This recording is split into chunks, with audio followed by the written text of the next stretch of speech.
Welcome to TPVD classes. So आज की video हम लोग करने वाले हैं क्लास 10 मैथ्स और मैथ्स में करने वाले हैं एक्सरसाइज 7.1 का क्वेश्चन नंबर 7। तो सबसे पहले बच्चों को क्वेश्चन नंबर 7 को पढ़ते हैं। Find the point on the x axis which is equidistant from 2, -5 and -2, 9। सो बच्चों ये क्वेश्चन कहना क्या चाहता है, बहुत ही ध्यान समझना। मैं बहुत ही ईजिली कॉन्सेप्ट आपका स्ट्रॉन्ग कर दूँगा आज, ठीक है, इस क्वेश्चन के माध्यम से।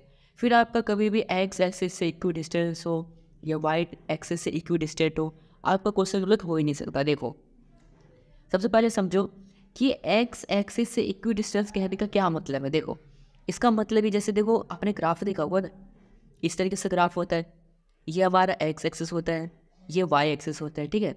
तो सबसे पहले आपने ये चीज़ नोटिस किया होगा, मैंने इंट्रोडक्शन पार्ट में क्या बताया था कि जब भी बोला जाए एक्स एक्सिस तो वाई को 0 ले लो। अब इसमें बोला गया कि एक्स एक्सिस से इक्वी डिस्टेंट है, मतलब कि ये एक पॉइंट है और ये एक पॉइंट है, ठीक है। जैसे मान लो ये एक पॉइंट यहाँ पे है, ये एक पॉइंट यहाँ पे है, ठीक है। और एक और पॉइंट है जो कि एक्स एक्सिस पे है कहीं पे, ये है कहीं पे, और इस यहाँ से लेके यहाँ तक की दूरी और यहाँ से लेके यहाँ तक की दूरी, दोनों दूरी बराबर है, ठीक है। तो इसी को हम इक्वी डिस्टेंस कहते हैं फ्रॉम एक्स एक्सिस। देखो एक्स एक्सिस ये होता है, एक्स एक्सिस से ये दूरी और एक्स एक्सिस से ये दूरी दोनों आपस में बराबर है, ठीक है। तो बराबर है ना, तो हम y को 0 क्यों लेते हैं? y को 0 इसलिए ले रहे हैं क्योंकि देखो ये तो एक्स एक्सिस पे है, y का तो एक भी पॉइंट ऊपर नहीं जा रहा है, तो y तो 0 होगा ही होगा, नॉर्मल सी बात है ना। तो इसलिए एक्स एक्सिस जब बोल देते हैं तो y को 0 लेते हैं, और एक्स एक्सिस से इक्वल डिस्टेंट का मतलब है कि एक्स एक्सिस से वो समान दूरी पे है, इक्वल डिस्टेंस पे है, ठीक है बच्चों। सो अब हम करेंगे क्या, देखो y तो 0 ही होगा क्योंकि ये तो x पे है, y की एक भी पॉइंट है ही नहीं, तो x को ही फाइंड करेंगे, ठीक है। तो अब देखो हमें इसमें करना क्या है ना कि ये जो x पॉइंट जो है ना यहाँ पे, जैसे 1 2 3 4 होता है, तो 1 2 3 4 5 6 में से क्या आएगा x की वैल्यू, वो हमें बतानी है। तो कैसे बताएंगे, देखो सबसे सिंपल सी चीज़ समझो। जैसे कि ये हमारा पॉइंट है जो कि हमें फाइंड करना है, जिसको मैंने p ले लिया, ठीक है। अब मैंने क्या बोला, x एक्सिस है तो y को 0 ले लो, y को 0 ले लेंगे तो x को मैंने x ले लिया और y को क्या ले लेंगे 0, क्योंकि y तो 0 होगा ही ना जब यहाँ पे y की एक भी पॉइंट ऊपर जा ही नहीं रही है, तो सिंपल सी बात है, ठीक है।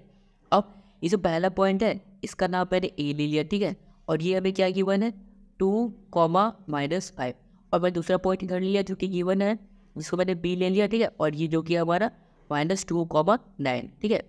अब देखो हम क्या करेंगे ना इसको सॉल्व करने के लिए, देखो ये इक्वी डिस्टेंस है, ये क्वेश्चन में गिवन है ना, तो ये जो इसका डिस्टेंस होगा और जो इसका डिस्टेंस होगा ये दोनों आपस में इक्वल होगा। तो अगर मैं इसका डिस्टेंस निकाल के दोनों को आपस में इक्वल कर दूँ तो ये x की वैल्यू आ जाएगी, है ना, आ जाएगी। तो वही करेंगे सॉल्यूशन में, ठीक है बच्चों। आई होप आपको ये कॉन्सेप्ट जो मैं समझाना चाह रहा था वो समझ में आया हो। चलो उसका सॉल्यूशन करते हैं।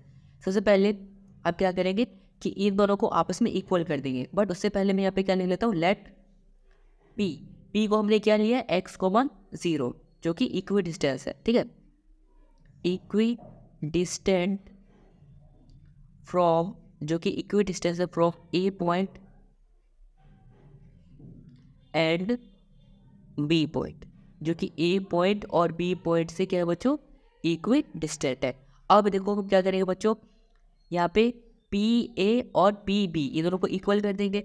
सो पी ए इक्वल टू कर देंगे पी बी के, यानी कि पी ए का जो डिस्टेंस फॉर्मूला होगा वो बराबर होगा पी बी के। सो डिस्टेंस फॉर्मूला क्या होता है बच्चों हमारा, x2 - x1 और plus y2 - y1 under root में।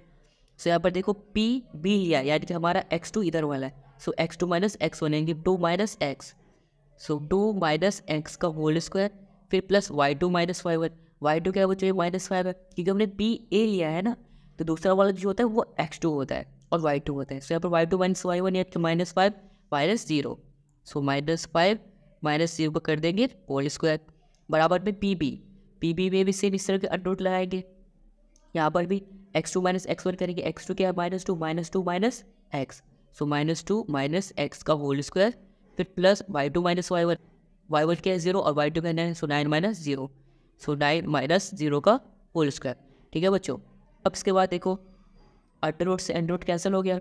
अब यहाँ पे 2 - x का होल स्क्वायर है, यहाँ पर क्या हम a - b का होल स्क्वायर वाला फॉर्मूला यूज़ कर सकते हैं, जो कि a² + b² + 2ab होता है, ठीक है, तो वही यहाँ पर यूज़ कर लेते हैं। सो a² क्या हो जाएगा 2 का स्क्वायर, फिर प्लस b² जो कि x का स्क्वायर, ठीक है, फिर क्या होता है माइनस है तो माइनस में 2ab, सो 2a यानी कि 2 और b क्या है x। ठीक है बच्चों, आई होप आपको यहाँ तक समझ में आ रहा होगा। फिर प्लस यहाँ पर देखो -5 में 0 हो जाएगा, 0 ही कुछ चेंज नहीं होगा, -5 ही आ जाएगा। -5 का स्क्वायर करेंगे 25 आ जाएगा, तो यहाँ पर क्या आ गया 25। ठीक है बच्चों, आई होप आपको यहाँ तक सब कुछ क्लियर होगा, कुछ भी डाउट नहीं होगा। और इक्वल टू यहाँ पर भी a माइनस बी का होल स्क्वायर फॉर्मूला यूज़ कर लेंगे। ठीक है, तो यहाँ पर क्या आ जाएगा बच्चों, सबसे पहले a का स्क्वायर, ठीक है, a क्या है यहाँ पर -2, सो -2 का स्क्वायर करेंगे 4। ठीक है, फिर प्लस b का स्क्वायर जो कि हमारा x स्क्वायर। ठीक है, फिर -2ab, सो -2 a क्या है हमारा 2 और b क्या है x। ठीक है, फिर प्लस 9 का स्क्वायर 81। अब इसको बच्चों आगे सॉल्व करते हैं। सो 2 का स्क्वायर 4 आ गया, x स्क्वायर। ठीक है, फिर -2 2 4 और x 4x। ठीक है, और 25 + 4 क्या हो जाएगा बच्चों 29 इक्वल टू यहाँ पर भी 81 + 5 क्या हो जाएगा 4 क्या हो जाएगा यहाँ पर देखो बच्चों x स्क्वायर। ठीक है, फिर 2 2 4 4x -4x -4x। ठीक है, फिर 81 यहाँ पे है और ये 4 है, तो 81 + 4 क्या हो जाएगा बच्चों 85। देखो बच्चों यहाँ पर भी 4x है, यहाँ पर भी 4x है, आपस में क्या हो जाएगा कैंसिल हो जाएगा। तो यहाँ पर क्या बच गया बच्चों हमारे पास, यहाँ पर बच्चों हमने ये 4 तो इस 25 में ऐड कर दिया था ना, तो ये 4 यहाँ पे आएगा ही नहीं। ठीक है बच्चों, तो यहाँ पर क्या आ गया बच्चों हमारे पास x square + 29 equal to x square + 85। Last में ये आ गया बच्चों। अब देखो यहाँ पे, सो बच्चों इसके बाद देखो यहाँ पर x स्क्वायर से x स्क्वायर भी कैंसिल हो जाएगा, तो हमारा बचा क्या लास्ट में 29 इक्वल टू 85। ये तो गलत हो गया, हाँ गलत है। तो हमने मिस्टेक कहाँ पे की, देखो मिस्टेक हमने कहाँ पे की, देखो यहाँ पर -2 है और -s है, डबल माइनस है, तो डबल माइनस होने के कारण यहाँ पर क्या हो जाएगा प्लस। ठीक है, जब फॉर्मूला यूज़ करेंगे तो प्लस होने के कारण यहाँ पर क्या आ जाएगा +4x। जब यहाँ पे +4x आएगा तो ये -4x से कैंसिल नहीं होगा। ठीक है बच्चों, आपको ये चीज़ ध्यान रख लेनी है, करेक्शन कर लेनी है क्या कि यहाँ पर ये दोनों आपस में कैंसिल नहीं होगा। अब इधर जब कैंसिल नहीं हुए तो लास्ट में बचेंगे ना यहाँ पे -4x और इधर ये +4x। ठीक है बच्चों, यहाँ पर देखो बच्चों +4x है, इस तरफ क्या हो जाएगा -4x, सो -4x और ये +4x, इस तरफ क्या हो जाएगा -4x, और यहाँ पे 29 प्लस में इस तरह क्या हो जाएगा माइनस में, बराबर में 85 - 29। ठीक है बच्चों, सो यहाँ पर देखो माइनस माइनस प्लस हो जाएगा, सो ये हो जाएगा -8x इक्वल टू 85 में से माइनस करेंगे 29, तो हमारा आ जाएगा बच्चों 56। सो x की वैल्यू क्या आ जाएगी 56 अपॉन में 8, तो 8 7 जब 56 होता है, तो ये हो जाएगा कैंसल, और साथ में यहाँ पर माइनस की वैल्यू थी तो यहाँ पर माइनस का साइन आएगा, तो ये भी हमारा 7 हो जाएगा माइनस का, यानी कि x हमारा क्या आ चुका है बच्चों -7। ठीक है बच्चों, सो आई होप आपको यहाँ तक समझ में आया होगा। अब हमारी जो वैल्यू थी पॉइंट b की, वो क्या हो जाएगी बच्चों, जो b की वैल्यू हो जाएगी वो हो जाएगी -7,0, जो कि हमें फाइंड करना था, जो कि x से इक्वी डिस्टेंट थी। सो आई होप आपको ये एक्सरसाइज 7.1 का क्वेश्चन नंबर 7 पे आया होगा समझ में। आइए तो इस वीडियो को लाइक कर देना, चैनल को सब्सक्राइब कर देना और इस वीडियो को अपने दोस्तों के साथ जरूर शेयर कर देना। And thanks for watching this video.